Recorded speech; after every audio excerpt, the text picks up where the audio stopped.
তো আমাদের আমির সাহেব খানা বানাইতেছে, আজকে বিরিয়ানি হইব। তো বিরিয়ানি কীভাবে বানা আপনারা দেখতে থাকেন ইনশাল্লাহ।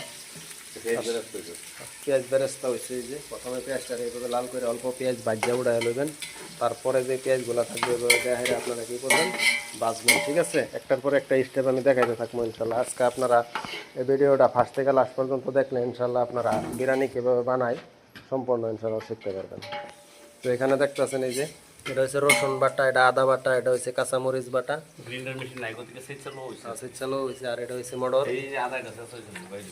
আর এই যে আপনার শুক্কা বাগুন এভাবে একটা নেবেন, পেঁয়াজগুলো এভাবে কাটবেন। ঠিক আছে, আর আলুগুলা এখানে এই যে আছে কাটা হইব, পরে আলুটা প্রথমে কাটতে হারে ইনশাল্লাহ এটা পরে চিন্তা করা হইব। আর এখানে এই যে দেখেন ব্রয়লার যেটা আর কি, এটা প্রথমে গরম পানির মাঝে দেয় ঠিকছে এইভাবে আপনারা উঠাইয়া নেবেন, গরম পানির মধ্যে ফালাইয়া দেয় বা লড়াইয়া লইলে ব্রয়লারটা এমন হয়ে যাবে। ঠিক আছে, গন্ধ করতো না, খাওয়ার টেস্ট পাবেন। ঠিক আছে, তো আমাদের রেকমত ভাই পেঁয়াজ কাটতেছে, বিলাহি কাটছে। আমাদের এই যে কারি সাহেব উনি আগাল জোগাল দিতেছে ইনশাল্লাহ, ডেক দই আনছে। তো উনি আমাদের খুব একজন গুরুত্বপূর্ণ সাথী হয়, কাজ করে আমরা জামাতো গেলে ওনারা ছাড়া যায় না, ওনার হলে আমরা জামাতো যাই, কারণ উনি জামাতো যাবো খেজমত করে।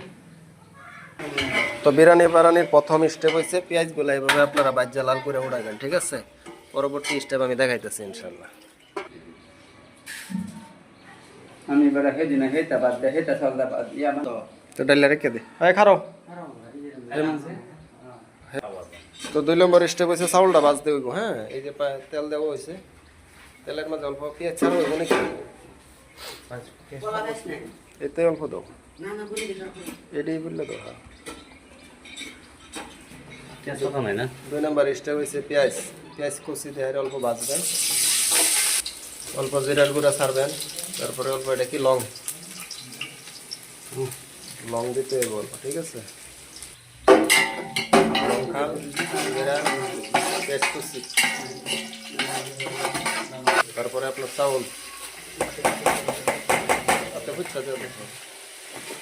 চাউলটা ভালো করে ভাজতে হইব। হ্যাঁ, চাউলটা যত বেশি ভাজবেন সেন্ট টেস্ট তত বেশি বাড়বে।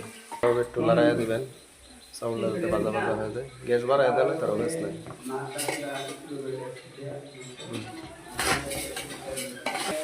ভালো হয়েছে আর